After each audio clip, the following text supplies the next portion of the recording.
Hey, what's going on, guys? The Horror Man back with a controversial view of 50 Shades of Grey.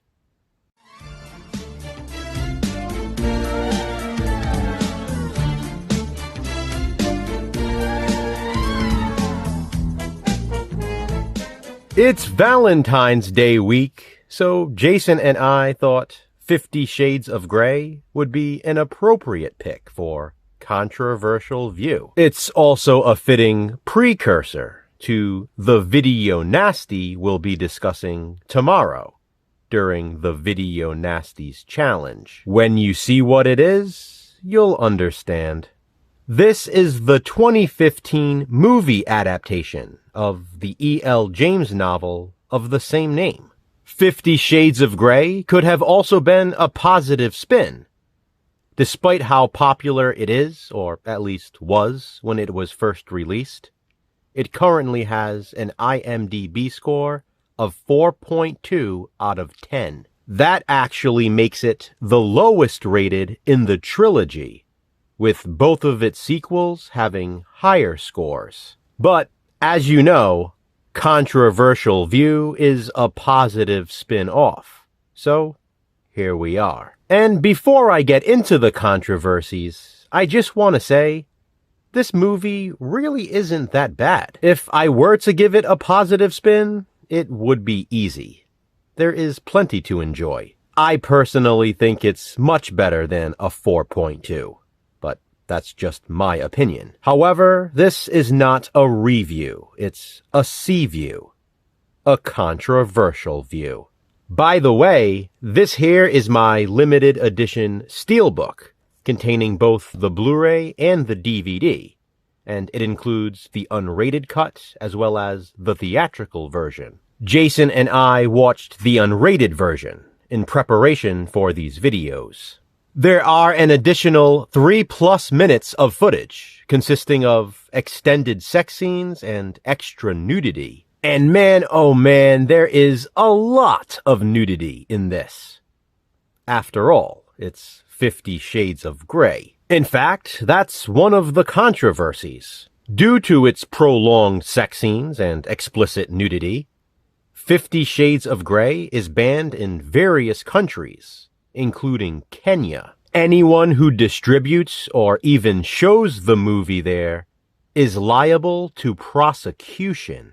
Despite all of the nudity, Jamie Dornan, who plays Christian Grey, refused to do full frontal in the film. He had a contract in place to prohibit him from doing so. This was a very controversial decision at the time. Fans of the book were concerned that the filmmakers had toned down the explicit nature of the novel. They assumed the source material had been greatly modified. The interesting thing is, there were a lot of other controversies surrounding the casting of the movie. I won't go through everyone who participated in the lengthy audition process, but there are a few standouts worth mentioning. As far as the female lead, Anastasia Steele, Lucy Hale was uncomfortable with the audition, and she was deemed to look too young for the role anyway. Emilia Clarke refused the lead, not wanting to be typecasted,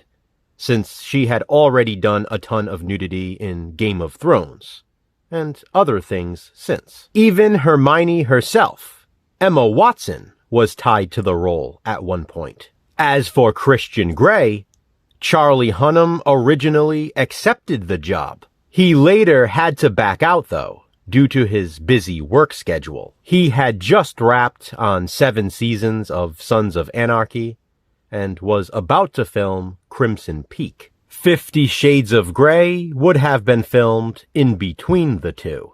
Citing a nervous breakdown, Hunnam worried he would fail on a grand scale. He believed the movie would be massive and felt he would not be able to do the character justice. After its premiere in July of 2014, the trailer for the film became the most watched of the year. It gained 100 million views in just over a week. Charlie was right. 50 Shades of Grey was huge. Another fun fact, Dakota Johnson asked her parents, Don Johnson and Melanie Griffith, not to attend the premiere. She did not want them watching the film because of all of her nude scenes. Can't blame her, I guess. And the last controversy I want to mention is this. Allegedly, many people in the BDSM community find both the book and movie offensive. They claimed it depicts dangerous behavior and does not fully follow the idea of safe, sane, and consensual. Although real-life safe words, yellow and red, are utilized. Regardless, the community feels it feeds into the negative stereotypes of BDSM practitioners. Listen, I know my regular viewers are typically into horror, so 50 Shades of Grey is probably not for you. But that's why Jason and I watched it, so you don't have to. This is just my controversial view. Please be sure to check out Jason's as well. Have you seen 50 Shades of Grey? If so, what do you think of it? Comment below and let me know. Which controversial movie or TV show will we view next? Check back soon to find out. Until then, remember, physical media matters. Thanks for watching, guys. Hit that thumbs up and, be kind, subscribe.